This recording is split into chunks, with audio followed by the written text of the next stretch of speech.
And we want to know how long time you singing. When age have you when you start to sing? Tell me.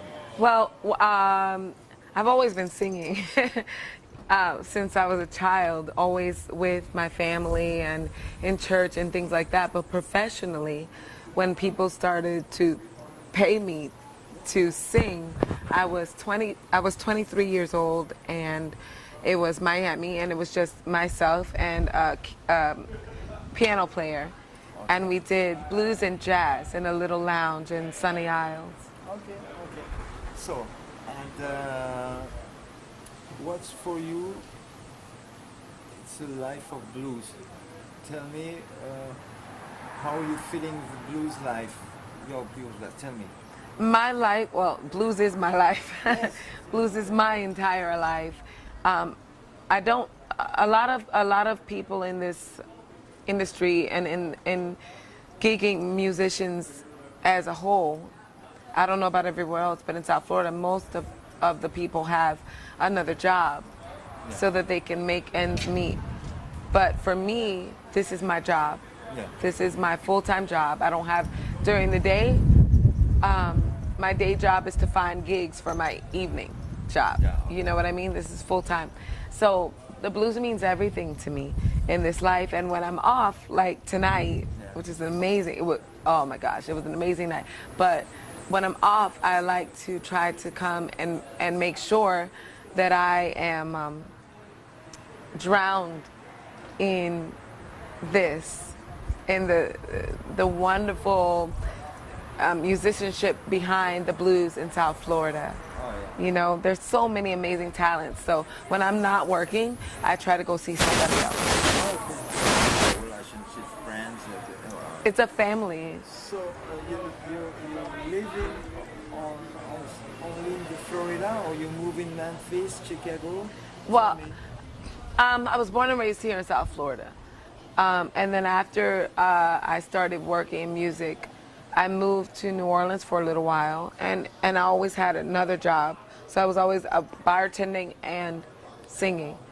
And then I got a break that I was doing just music full time, but it was for top 40 pop, R&B, stuff like that. It was a cover band, Southeast Asia and the Middle East, and it was the best thing that happened to me in my career, because it allowed me to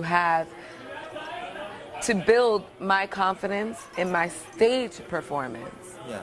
You know, I always knew that my voice is different, and I always knew that I love the blues. So no matter what I sing, even if I'm singing Rihanna, Beyonce, with that band, it's always a little blues because I'm singing it. But the show alone allowed me to explore my creativity as far as a band leader and a front person. So when I came back from Southeast Asia and the Middle East, and I decided just to do blues music full time, it was everything that I needed to gain my own confidence and just do this. Okay. The blues for you is the school of life. School of life. Yeah. All right. So Like everybody, I think a lot of people. So and do you think it's different blues between white people, black people? You think it's different blues?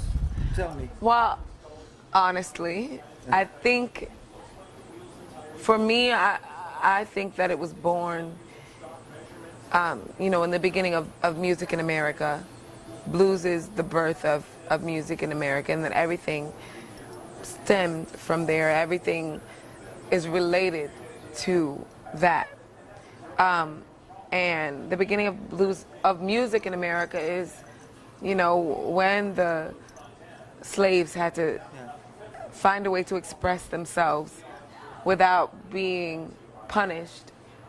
It was through music, and it was through blues and spirituals and, you know, all of that stuff. Exactly. All of that stuff. So it's all related, and I believe that that's the beginning of it, but then it morphs into something beautiful when it's melted with other cultures. You know, like, I am in love with artists like Coco Taylor and Ma Rainey and Big Mama Thornton, and of course, you know, Denise LaSalle and Etta James and things like that.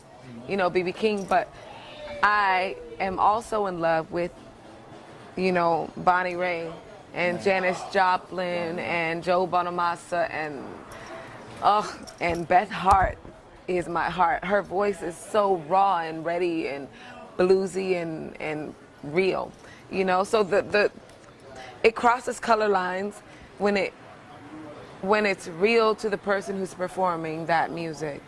You know, you don't see color anymore because when you feel it, like when I hear you play, when you feel it, most of the time my eyes are closed and I'm just like, so I don't see. Yeah, right. I don't see you. I don't see you, but I hear you. So colors are not, you know? Because I ask this question because, you know, the story of blues is a story from America. You know what I mean?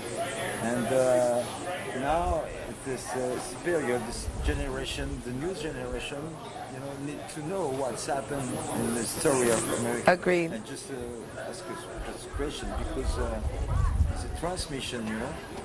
And you think the young people know the blues or prefer the rap or Right. R&B? Well, yes. I think a lot of young people prefer the rap, the R&B, the pop, and things like that. That's because that is what they are exposed to. That's what, you know what I mean? That's what is heard. Yeah. But my band's name is Blues Revival.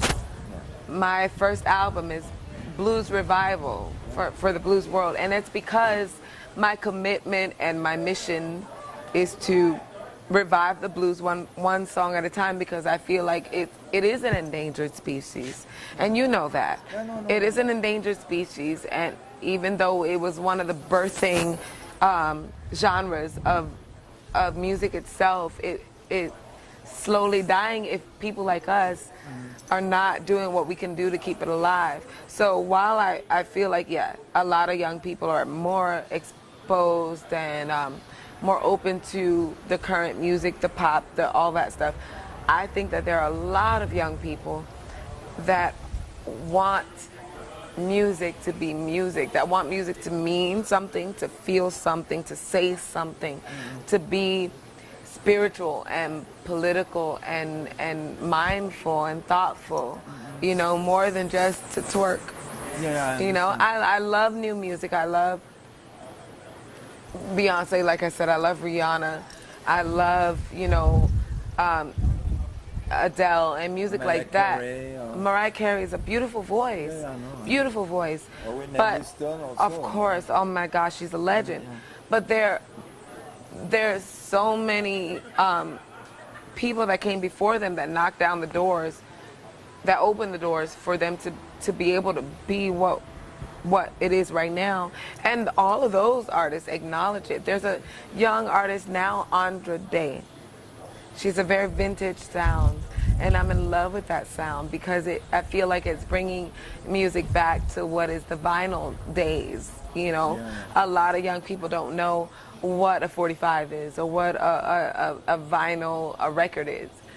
But it's real when you hear that crackle. Oh, yeah. You know?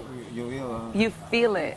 You feel it, and it's amazing. So, yeah, there are a lot of young people that are into that, but I feel like there are, I notice a lot of young faces in my audience that I'm always grateful for, and I always call attention to them because them being there means to me that the blues will live.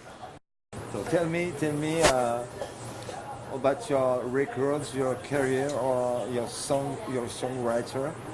The lyrics is different since 2 years ago. Tell me what. Right. So, you know, in the beginning I love writing, but in the beginning I wrote a song when I was traveling in Southeast Asia and the Middle East. I composed an album that's called Lily Rose, and I wrote that one because there were a bunch of entries into my song journal that I needed to express. So that was that one. But my heart always belongs to the blues. So when I got a chance to do a blues album, It was everything I needed to do.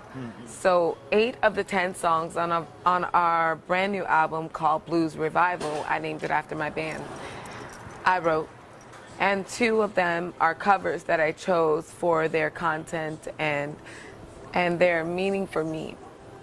So when I write a song, I write the lyrics and the melody, and I write it for something that I'm going through at the moment or something that a friend of mine is personally experiencing, so I can draw from that. Because everything, to me, it's important that when I sing a song that my audience feels what I'm singing. Yeah, they feel the movement.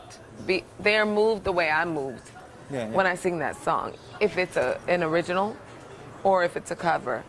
Either way, I need it to be felt. I need to be able to bless somebody with the emotion behind those lyrics and that melody and the composition.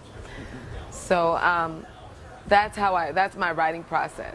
So when you write a song, you're feeling what you see in the street. You're feeling what you're living all day. Your love, your different. Exactamente. Everything. Everything, exactly. And sometimes it stemmed from something that somebody says or something that I saw when I was driving to the grocery store. Something as simple and general as that. But it's always something that means a lot to me and something that I feel like people might be able to relate to. For instance, when I wrote the song Murphy's Law, which is on my new CD, it meant a lot to me to write the song because I feel like a lot of people have gone through the experience of Murphy's Law, which means, everything that can go wrong will go wrong. But this song is about reclaiming your life and your destiny from that statement. It's about taking charge and not allowing things to go wrong just because they can. Yeah, I understand. You need to write.